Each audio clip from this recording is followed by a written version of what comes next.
regular meeting of the Planning Commission, City of Lancaster, please come to order. The meeting is being conducted virtually pursuant to government code. Recording in progress.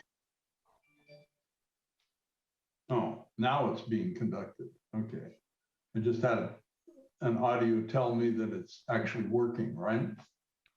It's both. It's there's a button that gets pushed when we say that it's recording and it starts, and this is a secondary backup recording, so it's recording regardless. So I'll start over. So the regular meeting of the Planning Commission will come to order. The meeting is being conducted virtually pursuant to Government Code 54953, subparagraph E. Because this is a telephonic meeting, all votes will be taken by roll call. May we have the roll call, please, Ms. De La Cruz? Yes, Chairman Vos. Here. Commissioner Cook. Present. I see you. Commissioner Harvey. Present. Commissioner Moore. Present. Commissioner Paris. Present. And Commissioner Tufts. Present. Thank you. We have a quorum. Thank you, and good to see all of you. Smiling faces. Hope everyone is well and healthy, and your families as well.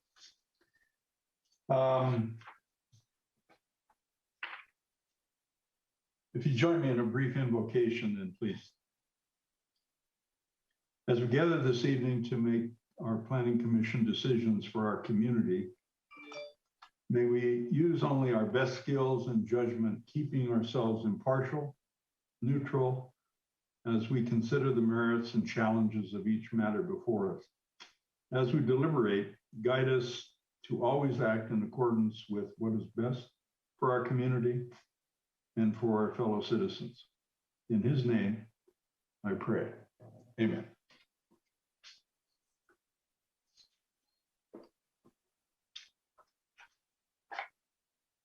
All right, since this meeting is being conducted telephonically, it's being recorded or broadcast on the city's website, and the public has access to us by telephone only. Is that the way it works? Telephone as well as webinar, Chairman Vos. Okay. So every action or every item we take tonight, if I forget to ask the public for comments, please remind me. Just for the record, we've received some written communication tonight on all items on the agenda other than the meeting minutes. We received through Ms. De La Cruz some communication regarding the housing element, which is identified as a continued public hearing. On new public hearings, we've received so-called uncontested letters on each one of those from each applicant. We also received on item number 2, there may be other communication, but the one letter I received, and I hope all commissioners did as well, there was a communication from a Ms. Cordova regarding tract 62484. So any other further communication we received, Ms. De La Cruz? Nothing else was received, Chairman Vos. You've captured it all. Okay, thank you. All right then. So it would be appropriate then to open the public phone lines for any communications prior to our taking any action. If there's any public comment that we'd like to hear. At this time, the public line is now open for those wishing to speak on public business from the floor. Any callers wanting to comment, please press *6 now, state your name, and wait until you're called upon. You can also raise your hand.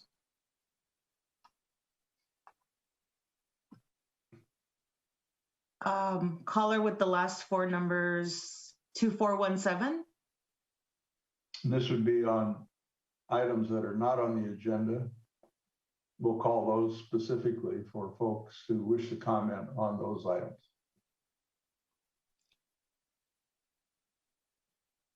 Oh, it looks like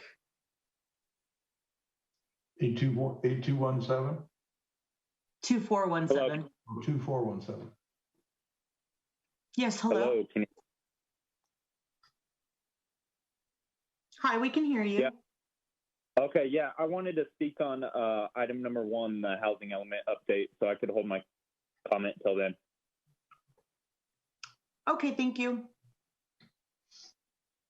And we'll need to make sure the person identifies themselves so we know who we're hearing from. All right, then the first action item is the approval of the minutes of the regular meeting in November 15, 2021. May I have a motion, please? Yes, I move to approve the regular minutes from November 15, 2021. Thank you. Motion. Who seconded that? Second. Oh, Commissioner Tufts, thank you. Okay. All right then, any comments from the public on this before we vote? I don't see any. Chairman Vos. All right then, please call the roll. Chairman Vos, Yes. Commissioner Cook, Abstain. I was absent. yes, thank you. Commissioner Harvey, Yes. Commissioner Moore, Yes. Commissioner Paris. I believe I was also absent, so abstain. Okay, and Commissioner Tufts. Yes. Ms. De La Cruz, was I not absent? Am I? You were, Commissioner. I thought so. Okay, just want to make sure. Yeah, It's been a few months. were. It's been a little bit. So we have 3 yes and 2 abstain. You have 4 yes. You got 4 Ms. yes. Corbett, sorry. Yes, 4. The motion does carry. Simple math is not on my side this evening. I apologize for that. All right, very good, thank you. All right then, the way the agenda is written, it calls out a continued public hearing on the housing element, safety element, environmental justice element update on the general plan amendment 20-02 and a zone change amendment 21-01. So this is a continued public hearing. So we may have speakers on this. Apparently, caller 2417, whoever that is. You'd identify yourself and please proceed with your comment.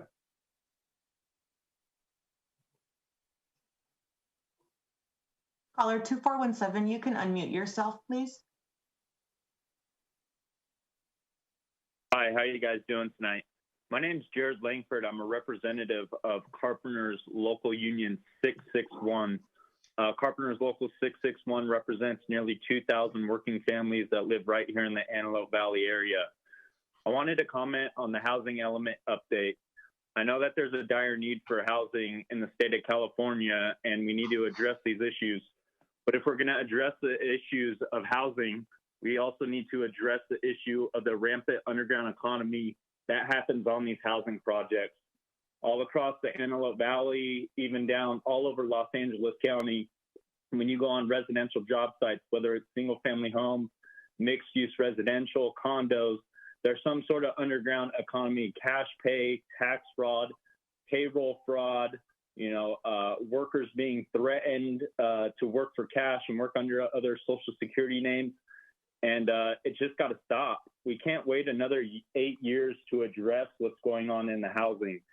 I know a lot of my members have sent in written comment asking for some sort of labor standards to go along with this housing element update, which requires, developers to utilize workers that come from the skilled and trained workforce.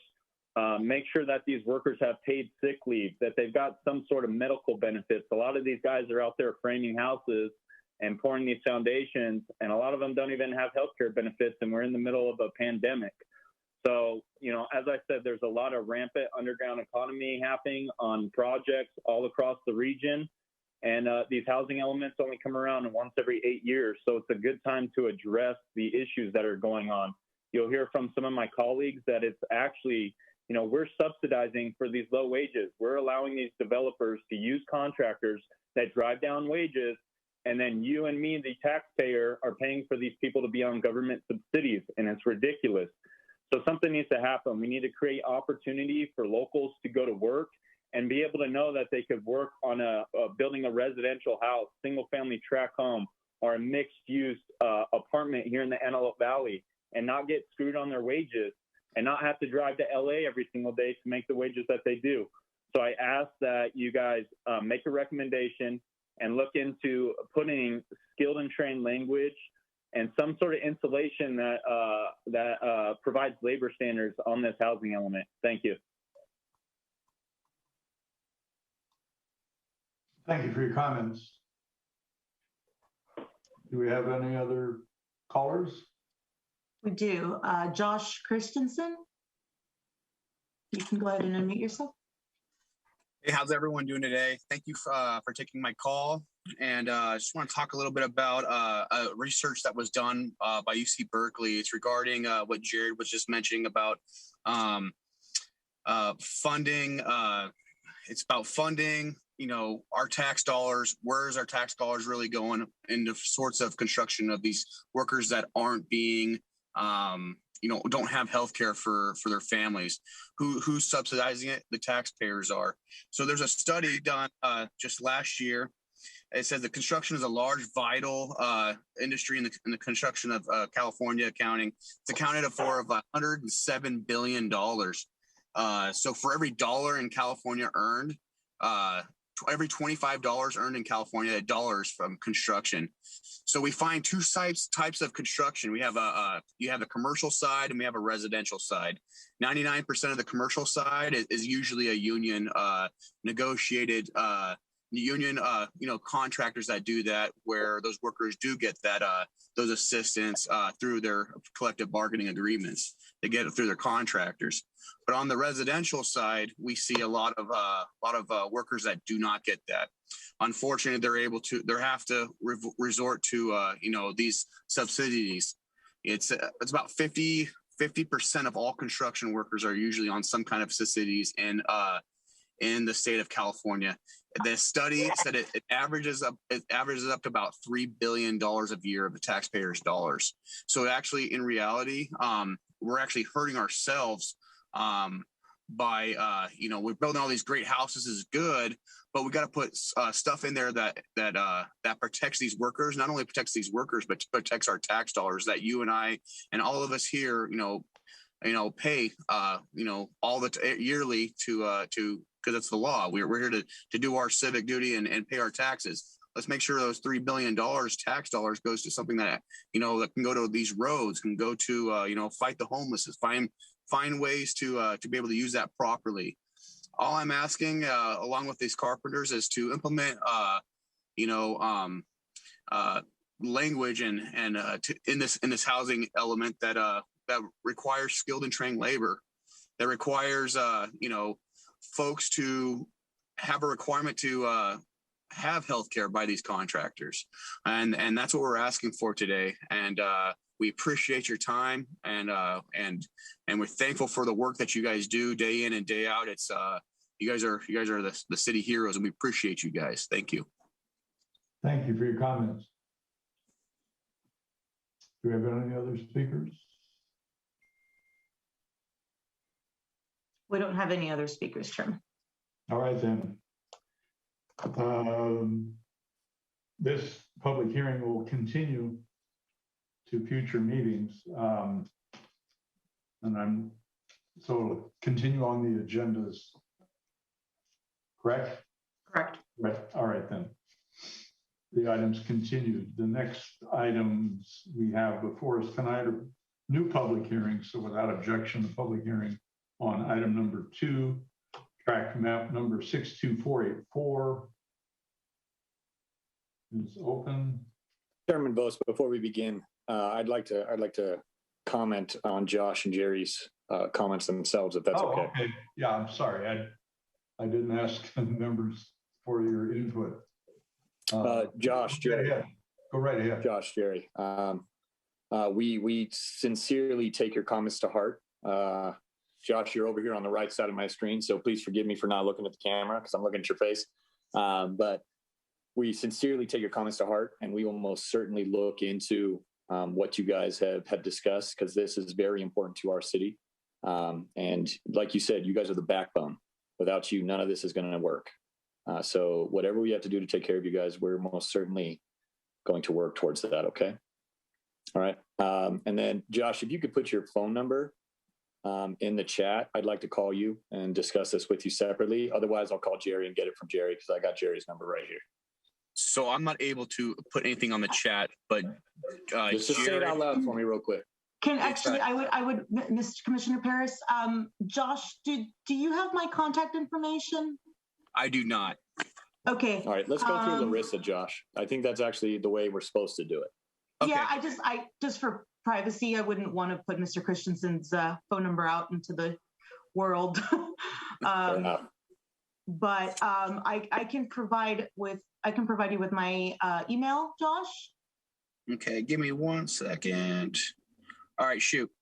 Okay, that is L De La Cruz, LDELACRUZ at cityoflancasterca.org.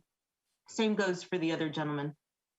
Feel free to send me your contact information and we can get it to the appropriate individuals. L. De La Thank you, Cruz, Larissa. City of Lancaster. Org. There it is. City of Lancaster CA. It's important that you include the CA. If not, somebody in Pennsylvania will get it. Appreciate you guys. Thank you. Thank you. Thank you, Josh. All right, any further comments before we move on? All right.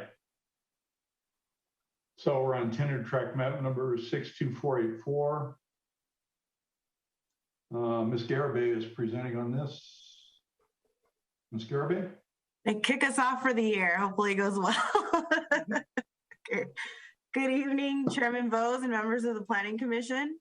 The item before you is a request for a subdivision of approximately 9 acres into 37 residential lots. The subject property is located at the southeast corner of 25th Street East and Nugent Street, and it is nestled between residential subdivisions and vacant land. Lot sizes within the subdivision would range in size from 7,000 square feet to 11,000 square feet, and access would be provided off of 25th Street East.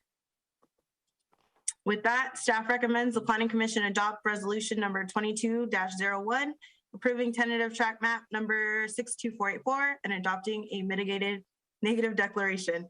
This concludes staff's presentation. Myself and the applicant are available to take any questions. Thank you, Ms. Garibay. Mm-hmm. Could you pull up the map on this? Yes. Do we have a vicinity map on this as well that you can actually? Yes, I think it was there. Hold on a second.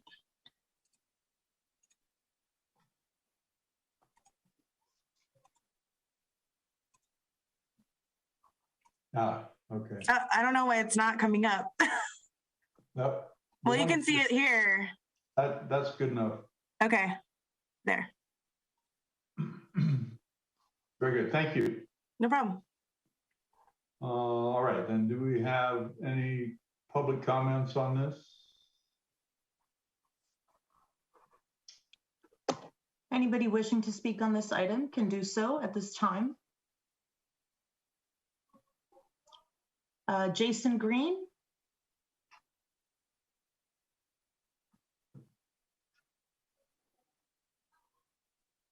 Jason Green, I see your hand up.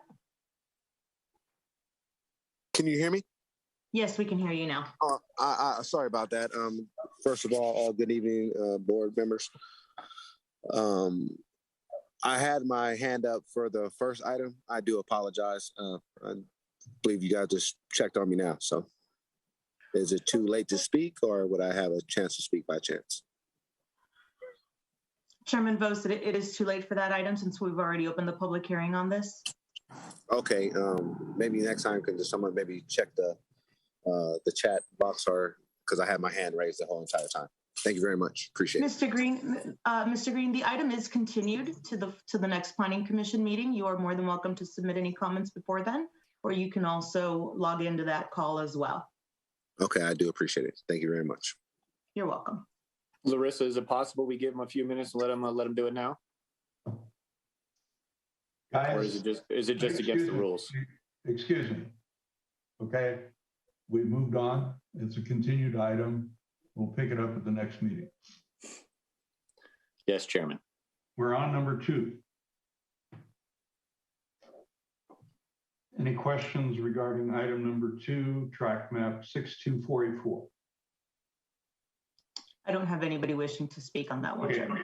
very good. I had a question regarding condition number 74 on the condition list, as well as items 97, 98, and 99, relative to the VMT analysis.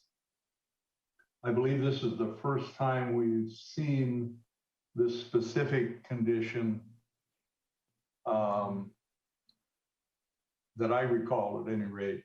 So there are a number of additional conditions that we have not seen previously relative to VMT. So Ms. Garibay, could you enlighten me at least on these? So before I get into that, I did notice there was a typo for number 74.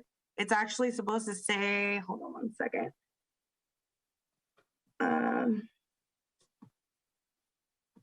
I had it open. It should say Avenue J instead of Avenue I for 74. So I will change that. So on the second bullet point on 74, it says the west side of 25th Street East from Nugent Avenue. It should say to Avenue J, not Avenue I. Okay. So now I'll try and explain to the best of my abilities. And then if anything, I'll defer to Matt, who's the actual expert. Okay. So in 2020, the city adopted standards and thresholds for analyzing projects that happen within the city in regards to the vehicle miles traveled. And this project and actually the next project, it's the same applicant, and they actually submitted a VMT analysis to the city. So the traffic engineer took a look at it because the project doesn't meet the criteria to exclude it from VMT items. So in order for the vehicle trips to be reduced, we believe that the mitigation measures / conditions of approval that we added will help reduce the number of trips. So including bike lanes is our solution to that. Chairman Vos, we also have our senior traffic engineer on the call. He could provide a little bit of clarity as well. I appreciate that. So the determination of the typical vehicle miles traveled for this specific 30, whatever the heck it is, 37 lots. 37 lots. 37 lot track. Yep. Is determined by some sort of a formula.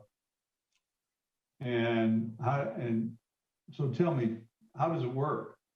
How do you get to the 17.9 or 15.2 or whatever in the heck the number is? Chairman Vos, this is Matt Simons, the city's traffic engineer. And unfortunately, I do not have the specifics for that. That's the modeling expert or the modeling consultant that the client hired would be able to in a much more clean fashion, be able to explain the exact calculations and the processes that are used to calculate those values. But it is a mathematical calculation that is done to determine the number of vehicle miles traveled from each one of the lots that is proposed for part of this development. Okay, VMT to where? I mean, from where to where? It's from those lots, from each individual lot to, where, say, somebody living there would go for work or where somebody would go shopping. It's a little bit hard to explain. They take the percentages of where trips go and how many people are in the city, and they spread those across and develop these percentages that then they use to calculate the number of trips, the miles. It's based on percentages, maybe average trip lengths, things along those lines. Again, I don't happen to have the specifics on how those exact numbers are calculated. I appreciate that, Mr. Simons. Thank you. However, if we're conditioning a project to make offsite improvements to satisfy a CEQA condition, which is what staff is recommending, I think we ought to have some understanding of how we got there. I mean, if all 37 folks who live in that tract, how many people are we calculating? 2.3, 2.8 people per household, on and on and on. Where do they propose to commute to? We don't see the study, but we see the conditions as recommended. Frankly, I trust staff, but I have no understanding of how we got here. No, I understand.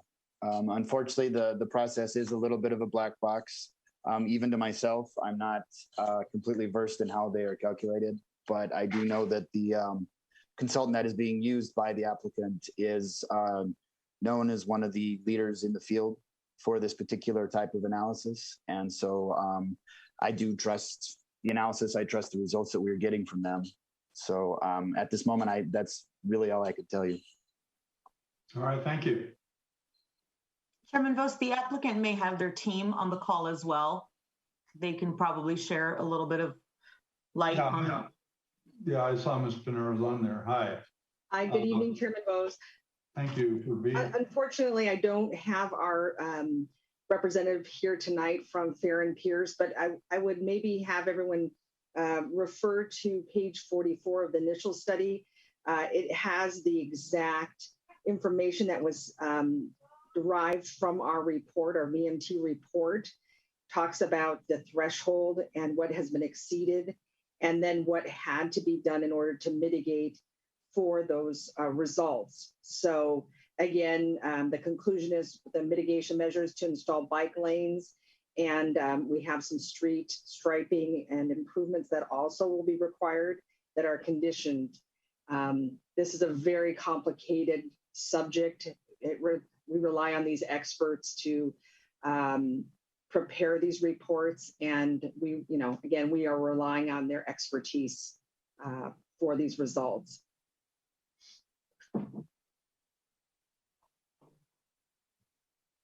Thank you. Since I can't access the staff report because we're on a Zoom meeting and I don't have the benefit of 2 or 3 screens, Ms. Garibay, can you pull up page 44 of the initial study? Sure. Give me 1 second. Thanks.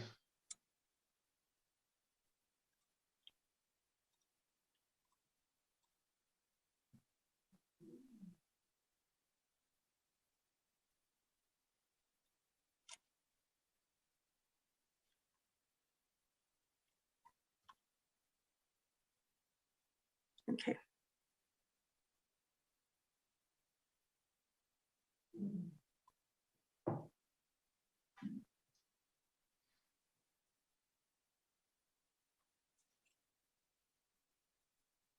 Okay, so I believe this is the chart that you're referring to.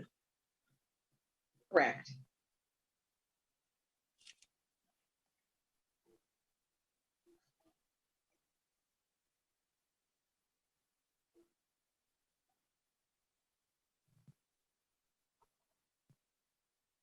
So who established the 15% below baseline VMT?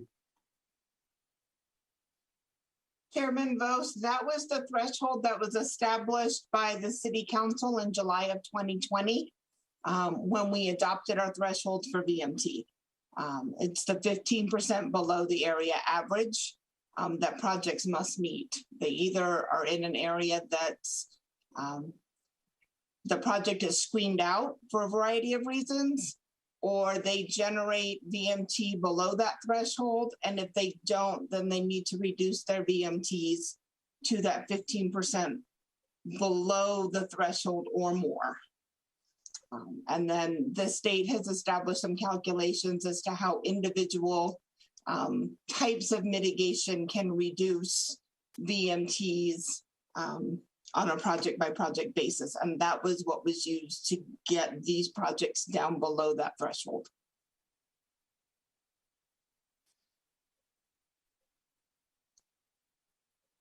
So what if, in this case, if the VMT was 20, for instance, what might be a requirement? So depending on the area, there's different types of improvements that they could do, but the state has established the maximum reduction each type of improvement can take for a VMT project or for a project to mitigate. If they can't mitigate it below that 15%, they either need to do an EIR and adopt statement of overriding considerations for traffic, or they would need to wait for the city to adopt its program to address VMT on a larger scale. Chairman Vos, as Matt Simons indicated, it's a very complex and complicated data-driven system. The city is working on its own program, EIR, to address this, but individual projects are doing their own individual analysis, as you see today, and identifying the appropriate mitigation to reduce those VMT accordingly. So since this is a mitigated neg deck, the 15% reduction through 3 bike lanes actually, and striping is satisfactory. Is that what you're recommending? That's correct. But not to Avenue I, only to Langley. J. That should be J. Yes. All right.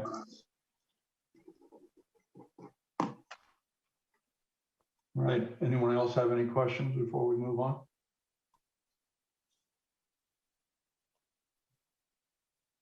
None? All right, how about public comments? Do we have any?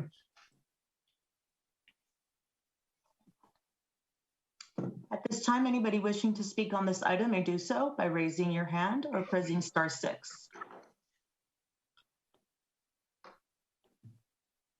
I don't see anybody wishing to speak on this matter, Chairman. All right, then, very good. Thank you. Nothing further from members. So it'd be appropriate then to close the public hearing without objection and consider a motion on this matter. I move to adopt resolution number 22-01, approving tentative track map number 62484 and adopting a mitigated negative declaration. I'll second that. Thank you. Thank you. There's nothing further. Please call the roll. Chairman Vos? Yes. Commissioner Cook? Yes. Commissioner Harvey? Yes. Commissioner Moore? Yes. Commissioner Paris? Yes. Commissioner Tufts? Yes. Very good. Thank you. 6 yes, motion carries. Thank you. Thank you. All right, the next item is tentative track map number 62485. The public hearing is open on this matter. Ms. Campana is presenting on this. This is the track very close to the previous one. Correct. Good evening, Chairman Vos and members of the Planning Commission. This item before you is tentative track back number 62485. The subject site is located at the southwest corner of 30th Street East and Nugent Street, and the subject site is zoned R7000. The applicant is requesting to subdivide the 10-acre lot to 39 single-family lots. The lots range from 7,005 square feet to 999 square feet. The proposed project is consistent with the housing element general plan and the Lancaster Municipal Code. Therefore, staff recommends that Planning Commission adopt resolution number 2202, approving TTM 62485 and adopting an M&D. That concludes staff's presentation. The staff and the applicant are available for any questions. Thank you. Thank you.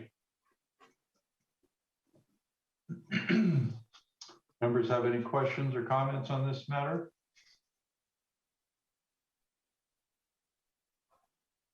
None? All right then. Public comments? Any member of the public wishing to speak on this matter can do so by raising your hand or pressing *6 and wait until you're called upon. I don't see anybody wishing to speak on the item, Chairman. All right, thank you. All right then, if there's nothing further, appropriate to close the public hearing without objection and consider a motion.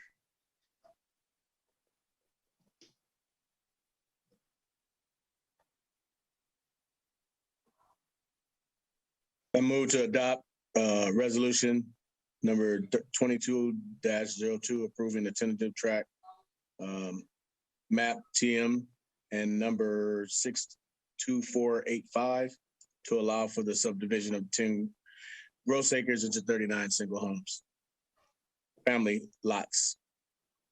Do I need to say it all still? No, you're good. Okay, yeah, that's where I want to stop. I'll second that. You did say adopt the mitigated neg deck, right?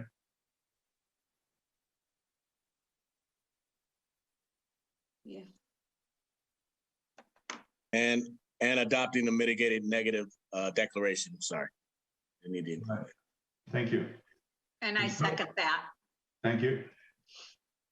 All right, we're clear. Any further comments from anyone? None? Please call a roll. Chairman Vos? Yes. Commissioner Cook? Yes. Commissioner Harvey? Yes. Commissioner Moore? Yes. Commissioner Paris? Yes. Commissioner Tufts? Yes. 6 yes, motion carries. Thank you very much. All right then. Thank you, Chairman Bose, commissioners. Thank you. All right, the next item is a new public hearing on conditional use permit 21-12. This is an application by Target Corporation to change their type 20 to a type 21. Ms. Quintana? And we also received an uncontested letter on this item. Ms. Quintana? So this item before you is CUP number 2112. The subject site is located at the target at 43525 10th Street West at the intersection of 10th Street West and Avenue K. The applicant is requesting to change the ABC license from a type 20 off-sale beer and wine to a type 21, which is off-sale beer, wine, and distilled spirits. The daily hours of operations from 8 a.m. to 10 p.m. would not change, and the display of alcohol is located at the rear of the building.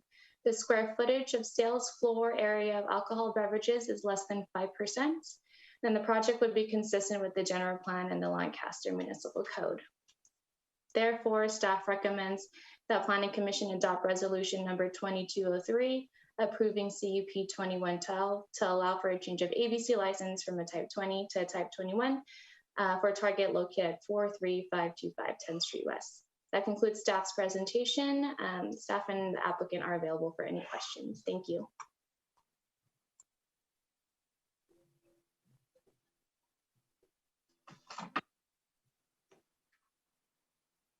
Thank you, Ms. Campana. Could you pull up the floor plan again, please?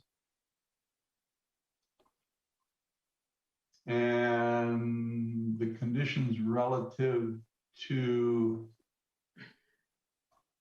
there's a, I don't remember what the number is, but there's a condition relative to the proximity of the beverage sales to non-alcoholic beverage sales and display. I'm not sure I'm saying that precisely correct, but there's a condition.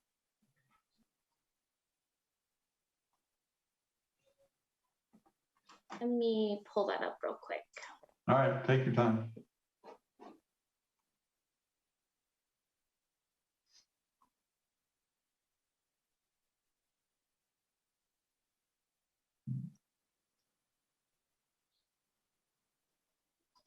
Yeah, so it's condition number 20. It's all alcoholic and non-alcoholic beverage available for public purchase shall be displayed in a separate location. Okay, so on the site plan you're showing, or that the applicant has indicated, I'm assuming,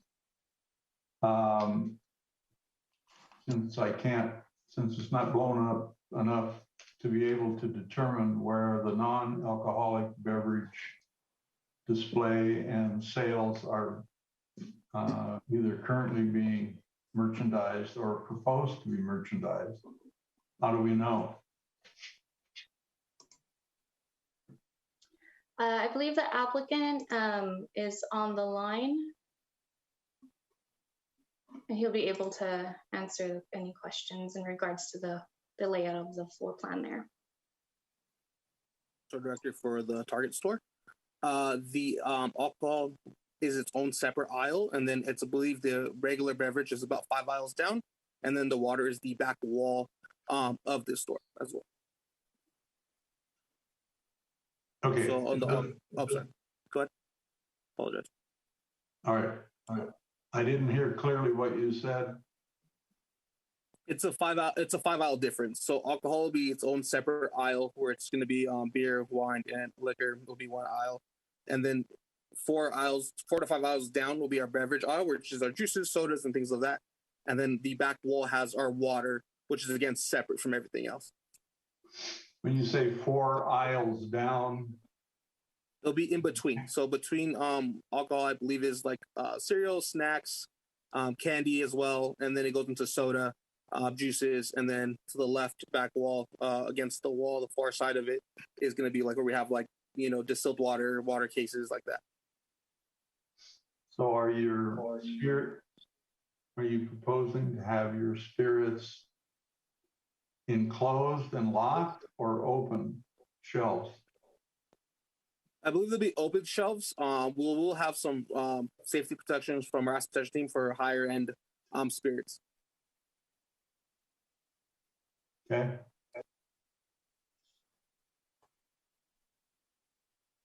All right, thank you. Thank you. Do you have any public comments on this item?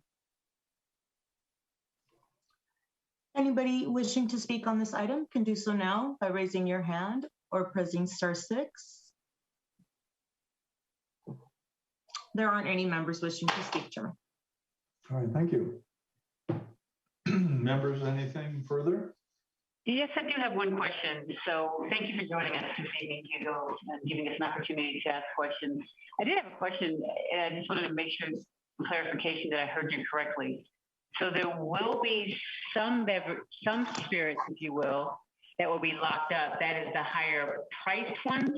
So it's more for I guess, as a deterrent for theft, as opposed to as a deterrent for those underage being able to pick them up and leave the store. Correct. Yeah, it's a deterrent for theft. As far as underage, all cashiers will be taking a training, as well as alcohol, as well as the team members working in that area under any policies from California on the training. They'll close the training gap on age gap and differences and stuff like that. And there will be a prompt as now on the registers as well. So with regard to those that still slip through the cracks, is there focused CCTV that perhaps more concentrated cameras in that area? Yeah, I believe Target requires us to carry one assigned camera to that actual aisle at all times. So there would always be a surveillance camera available in that one aisle, correct? Because I'll be perfectly honest with you, as a citizen, I'm more concerned that underage minors have access to it as opposed to your loss prevention. I mean, Target's a big corporation. I don't mean it to sound as flippant as it's coming out, but I'm more concerned about our minors out there. Yeah, no doubt. Yeah, there's always a camera there. Security presence obviously is recommended through our store, so they do walk the floor and do those options as well. And then there's also team members in that area, not exactly in the aisle at all times, but throughout that department at all times to be present to kind of either deter one and two and help assist the guest. Okay, all right, thank you. No worries. Chairman Vos, we did have a member raise their hand. If you would allow me to call on them. All right, go ahead. Beth, I'm sorry, I'm going to butcher your name. Beth? Abulafia. Thank you, Beth. You can speak. Thank you.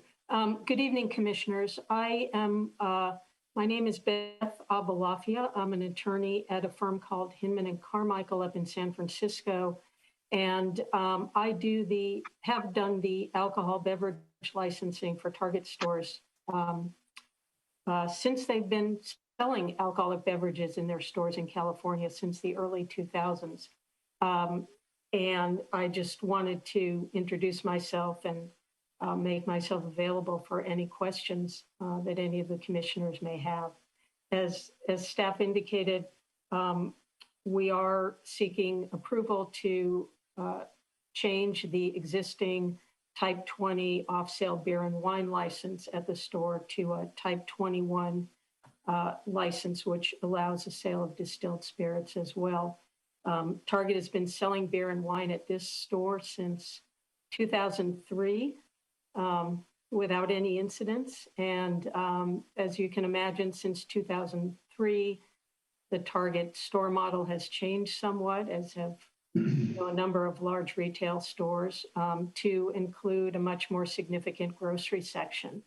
And in connection with that, Target has been at most of its stores now offering beer, wine, and spirits as an incidental product offering in its grocery section at most of its stores in California. And we would like to be able to offer that same product choice to customers of the Lancaster store.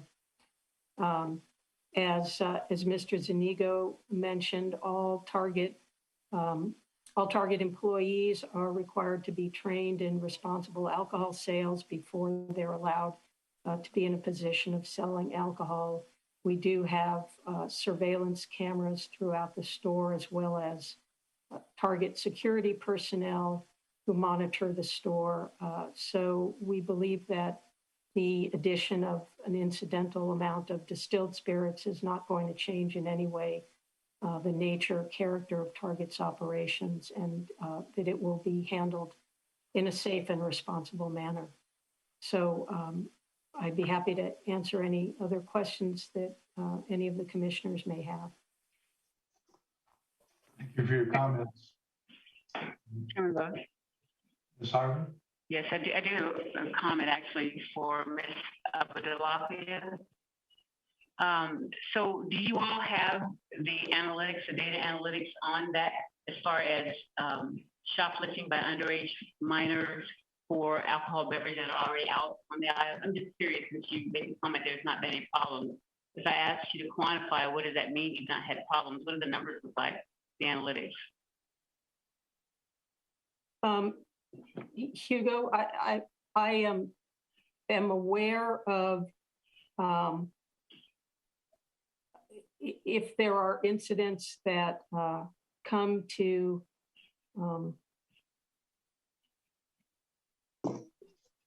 I'm aware generally of you know how Target stores whether the sale of alcohol has been a problem. As to specific incidents at this store, I don't believe there have been any, but Mr. Zuniga can probably respond to that. I've been in this building, I believe now starting my second year.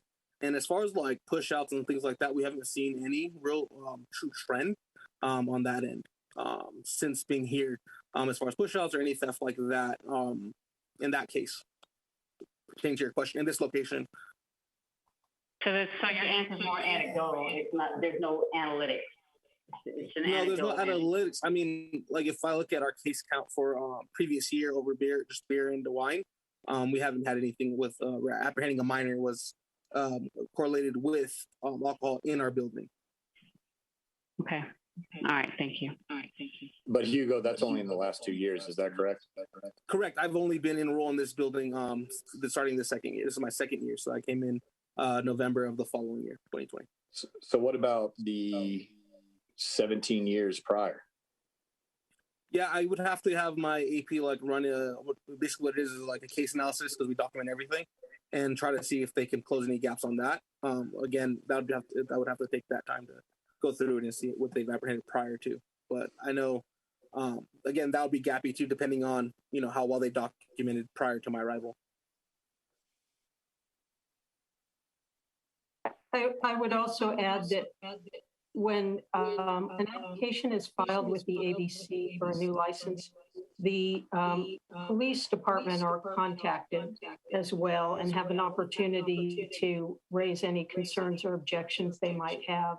And we've had no negative comments or objections to the license application through the ABC process. Okay. Any other comments, members?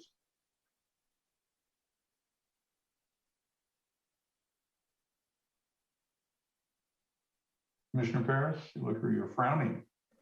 Well, yeah, I'm a little disappointed, to be honest with you. We have a tendency to grill to death private industry. Any private mom and pop that wants to open a liquor store or change their license, this council, this commission has a tendency to be very, very aggressive to those individuals. But we sit here with Target and we're not doing any of that. And I'm just a little confused why, I'm going back to disappointed, why we're allowing the Target Corporation to have this ABC license, and we're not yelling at them about distances to other liquor stores, schools, churches. I haven't heard a word. And that's all we hear with these mom and pops who are just trying to make a living. But we have a $1 billion corporation coming around, and all of a sudden we all seem fine and dandy. And I'm a little upset about that, to be honest with you.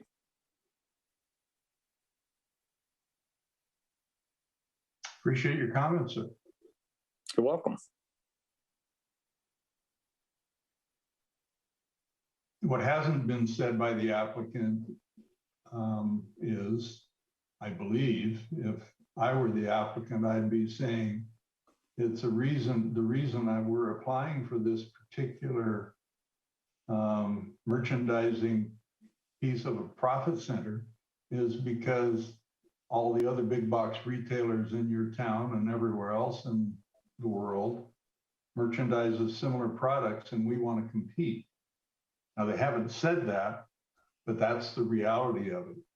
I agree with what you said, Mr. Paris, but I also will disagree. We've never, ever had a liquor store that I recall in the last 14 years come before the commission. We've had convenience stores which attempted to have type 21 applications which were denied and appealed, and on appeal they were denied.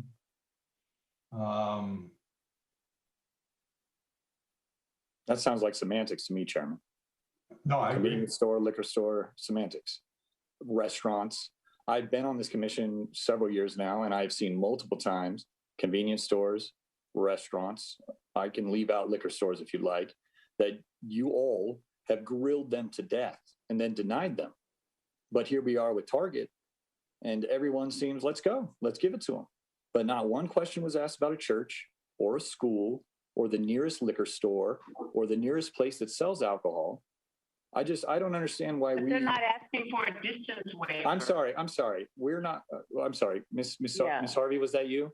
Yeah, but they weren't asking for a distance waiver. You know, I'm always the one that jumps in on the distance waiver. So I don't see a distance waiver. There's a liquor store less than 1,000 feet from Target. No. But I'm saying in their write-up, they're not asking for a waiver. So they're obviously within the confines of the distancing. No. I literally work across the street from Target.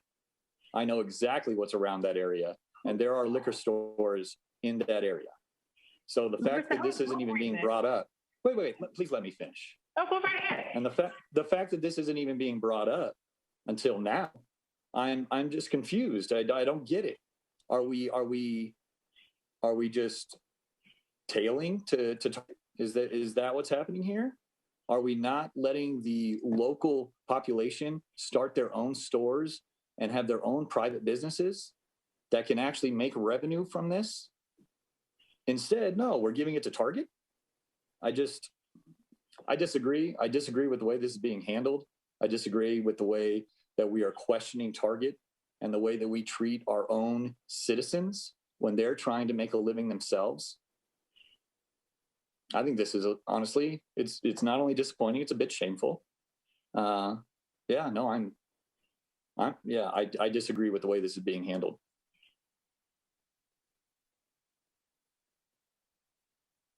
Well, we're in the process of considering the application, and members have an opportunity to question and comment, which is precisely what we're all doing, or some of us are doing, I should say. The matter has not been voted on nor approved.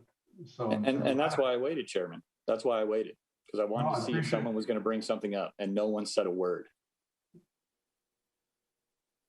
Well, maybe you weren't paying attention when I was asking the applicant regarding the placement of the alcohol beverages in relationship to the recommendation of the dispersal of the alcoholic beverages, so they're not close to non-alcoholic beverages. No, I heard that. I heard that, Chairman, most certainly. But that is not the question we normally ask the private citizens in our town that are trying to make their own living and start their own stores. We don't ask those questions of them. We do. Oh, I take that back. You do. That's part of it. But that's what, a 10th, 20%? Well, the reality is 80%. all those applications you're talking about will be taken away from this commission's purview in the future very shortly. So I think we may know why. Do you know why?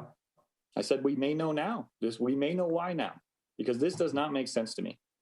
I don't understand why Target is getting this pass, but we treat our private citizens. I've seen this commission treat private citizens trying to start convenience stores with disdain. But we're sitting here kowtowing to Target. That certainly is. I do not appreciate that. I do not appreciate that in the slightest. And you can disagree with me all you want, Chairman. We have this all on record. I've seen it. I've seen it firsthand.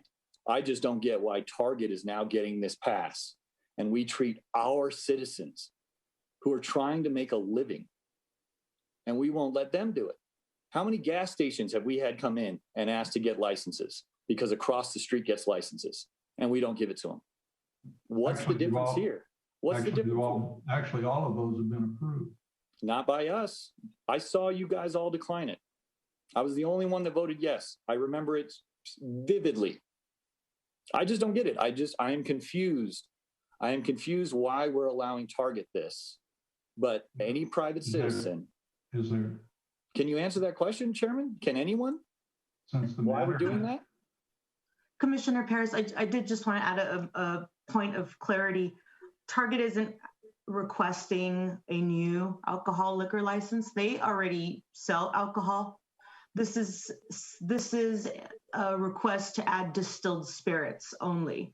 So they already have approvals in place to sell alcohol. This is really an amendment. They never had an original CUP. So this is an amendment to their alcohol liquor license. And they are coming into compliance by requesting and in theory receiving a new CUP. Okay, so just so I understand, Ms. De La Cruz, because they already have a license to sell alcohol, we are more willing to allow them to sell liquor. Is that my understanding? We're actually making them go through to get into compliance. They don't have a conditional use permit in place currently. So because all other applicants that have requested alcohol have gone through that same process, Target is now going through that same process of a CUP. And that's why we're here, right? Correct. But and we haven't asked any of those questions, have we? I haven't heard anything about a school or a church. Have you? Not in this dialogue. So I'm just confused. I'm confused why Target's getting this pass and we treat our private citizens with I hate to say it, but it sounds like a second-class citizen. I just don't get it, and I don't appreciate it. I would like to table this. Most certainly like to table this. Oh, you're offering a motion to table? If that's the term we use, sure. I'm offering a motion to table. Is there a second?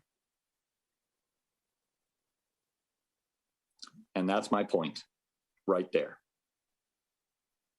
I was trying to unmute and I second it. I was trying to unmute, but we have not voted yet. We're still listening to dialogue. All right then. The motion to table, if I'm correct, this matter would then be, assuming the motion to table is adopted, this matter would continue to the next regular meeting and be agendized for an additional hearing, assuming it's adopted. Is that correct, Ms. Corbett? Sorry, Chairman, I forgot I was muted. That is what would happen, but just speaking for myself, I'm not quite sure what is expected to occur in the interim between tonight's meeting and the February meeting. Well, you can certainly ask that question. However, that's not the motion that's on the floor, nor is it part of the discussion.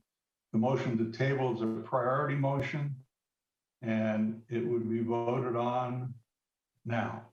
So, yes.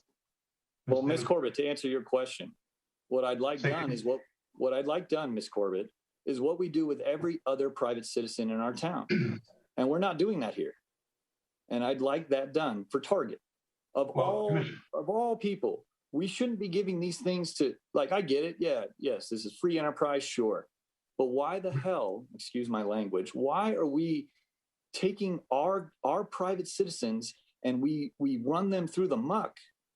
But here Target just gets this pass, because this is definitely a pass. You may not think it is, and that's fine. You know, you decide. I honestly, it's your own opinion. But if you do not think that we're not asking the same questions we ask for our private citizens, go back and look at the records, because we are not asking those questions. And it is unfair. It is extremely unfair.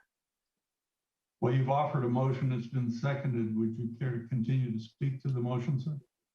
Let's take the vote.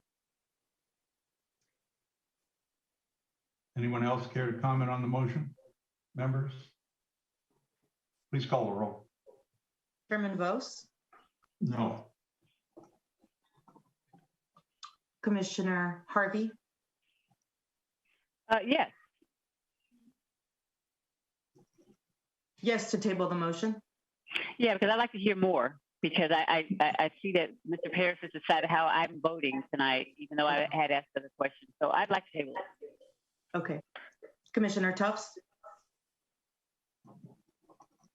No. Commissioner Moore? Yes, yes. Table it.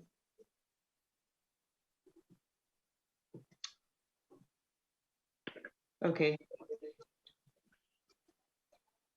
So we have 3 yes. Did Commissioner Cook vote? I didn't hear him.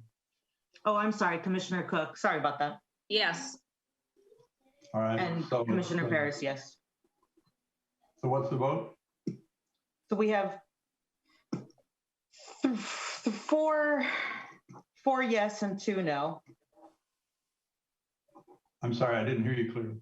That was 4 yes. Very good. The motion carries, and the matter is continued to the next regular meeting.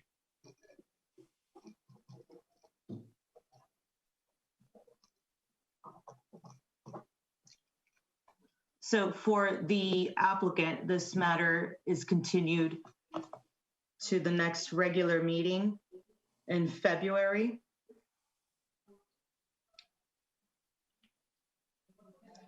And we'd like those questions answered.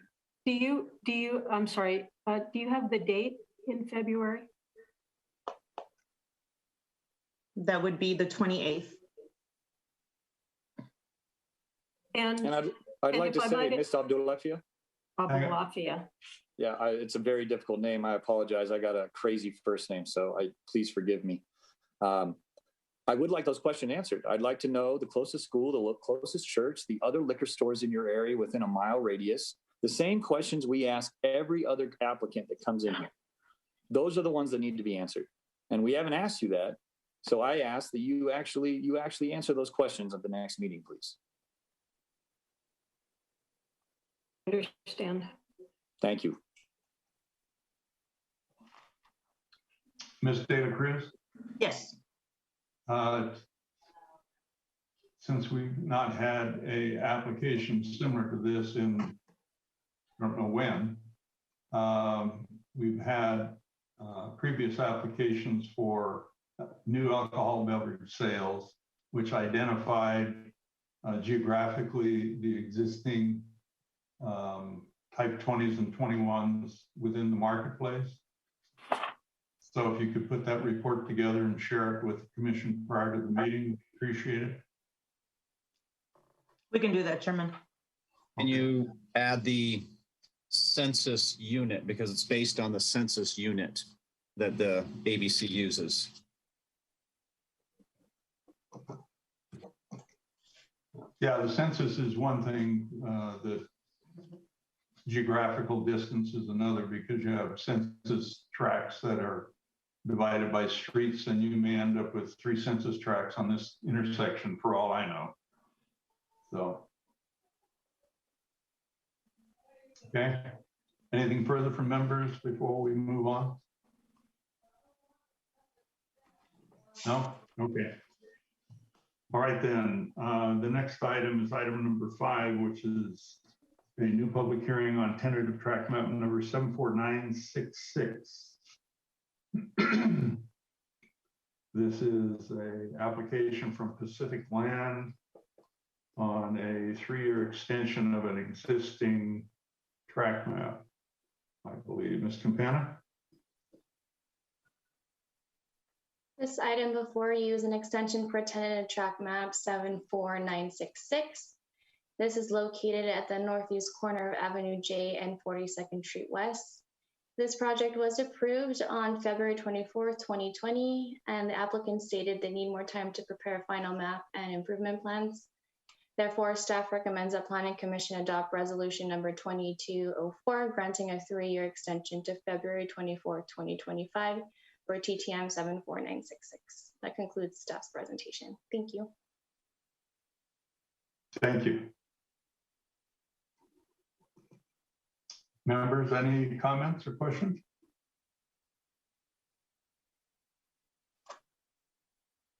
When I read the staff report, it indicated that the original map was established in 2006. So with this extension, that pushes this project 19 years. Is that correct?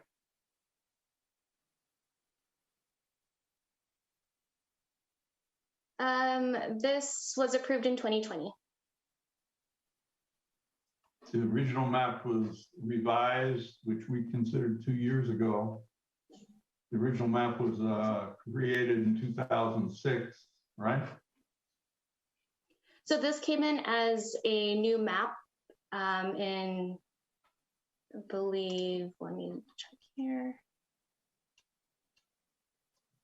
In 2020. There was one that was approved back in 2006, but that expired, so they had to go through the new process 2 years ago. So we've got a potential 19-year project that hasn't been built. Okay, thank you. All right, do we have public comments on this, Ms. Dela Cruz? Any member of the public wishing to speak on this matter can do so now by raising your hand or by pressing *6. There isn't anybody wishing to speak on the matter. All right, thank you. Anything further from members? It would be appropriate then to close the public hearing without objection. Consider a motion on track 74966. I'll make a recommendation to adopt resolution number 22-04, granting a 3-year time extension for tentative track map 74966. Thank you. Second. Thank you. Anything further from members? Please call a roll. Chairman Vos, Yes. Commissioner Cook, Yes. Commissioner Harvey, Yes. Commissioner Moore, Commissioner Moore, Yes. Can you hear me? Yes, we heard you. Thank you. Commissioner Paris, Yes. Commissioner Tufts. Yes. 6 yes, motion carries. Thank you.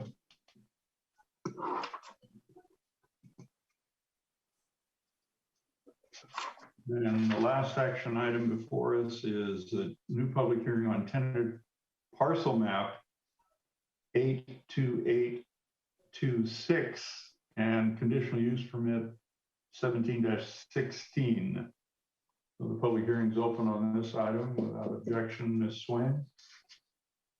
Chairman Vos and members of the commission, on January 27, 2020, the Planning Commission approved tentative parcel map number 82826 to subdivide approximately 32 acres into 16 lots. The project site is located at the southeast corner of Williams J. Barnes Avenue and 47th Street West. The applicant has requested a 3-year extension to January 27, 2025 to continue working for their water commitment letter and fire flow requirements.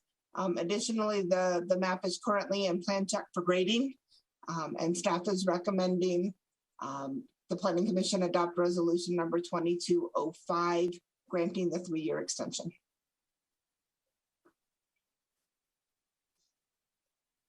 All right, thank you. So they can't get a will serve letter because of the potential fire flow requirements for their proposed project. What about Edison? At this point in time, it doesn't seem to be a problem. Okay. And this is a proposed cannabis cultivation project. Correct. It's an approved CUP for 563,000 square feet of cannabis cultivation and manufacturing that will ultimately be built in phases. Okay. All right, thank you. Members, any questions or comments?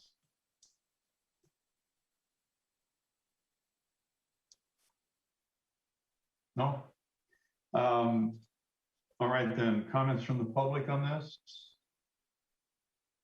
Any member of the public wishing to speak on this matter may do so now by raising your hand or pressing *6. I don't see any members of the public wishing to speak. Okay, thank you.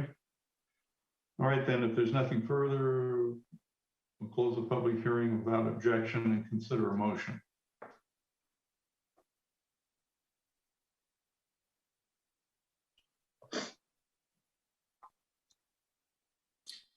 Larissa, I don't have the document in front of me. What do I got to say to move this motion? I'll get it. I'll get it. Thank you, King. I move to adopt resolution number 22-05, granting a 3-year extension to January 27, 2025 25 for the tentative parcel map 82826 for a 16 lot subdivision in the SP 95-02 zone, APN 3105-001-042. Second. Thank you. Have a second? Second. It was seconded. Thank you.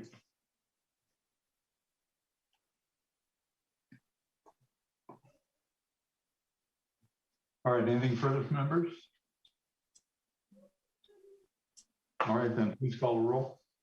Chairman Bose, Yes. Commissioner Cook, Yes. Commissioner Harvey, Yes. Commissioner Moore, Yes. Commissioner Paris, Yes. Commissioner Tufts. Yes. Thank you. 6 yes, Okay, motion thank you. carries. Thank you. All right, that concludes our action items for this evening.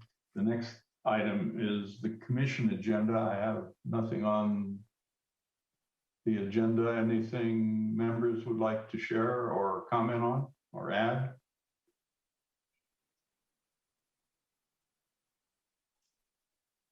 No? All right, then, Ms. De La Cruz, your announcements. Thank you. Just Happy New Year to everybody. If I haven't seen you, I know we're already at the end of the month, but it's still, I think, appropriate to say Happy New Year until at least the end of the month officially. We do have a very, very busy schedule ahead of us. We anticipate every meeting we would have a fairly full agenda. Possibility of maybe even swapping the agenda review for an actual meeting just to split things up a little bit. So we'll keep you posted, but we do have quite a few tracks in the pipeline, quite a few long range planning items. We briefly mentioned the VMT EIR that's coming online. In addition to that, the housing element that you will see next month for action. There's implementation components as part of that. So the planners are quite the busy bees, as they typically are, and will continue to do so. I wish I could say that things are slightly slowing down, but they are not. They are picking up quite nicely. It's a good problem to have, but it is a very overwhelming amount of projects. But the ladies, as you all know, are just doing a fantastic job. So we're starting the year off strong, and we will be here every month, possibly twice. So just wanted to give you a heads up on that, but that's all I have for the evening. Good. So you're potentially anticipating an action item meeting for the 14th as well as the 28th of February? Potentially, yes. Potentially.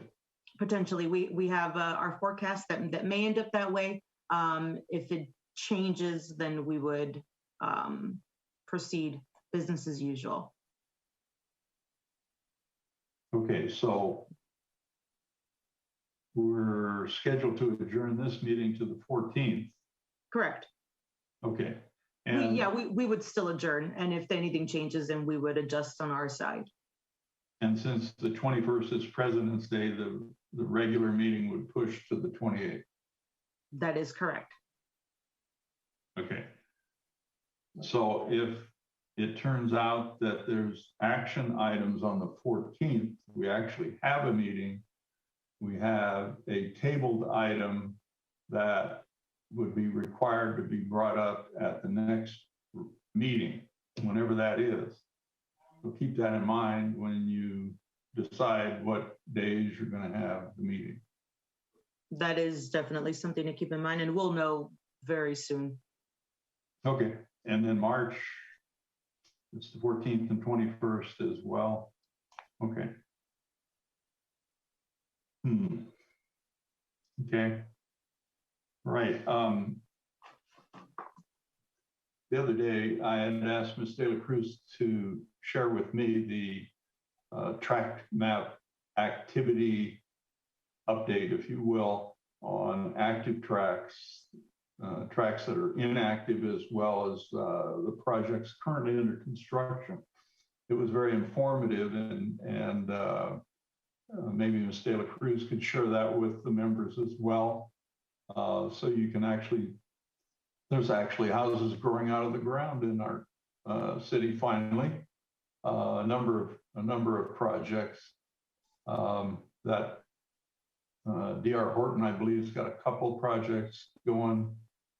Hoffman Road has a couple underway, as well as one that's close to starting, I believe, out on what, 35th and J East, fairly close to starting.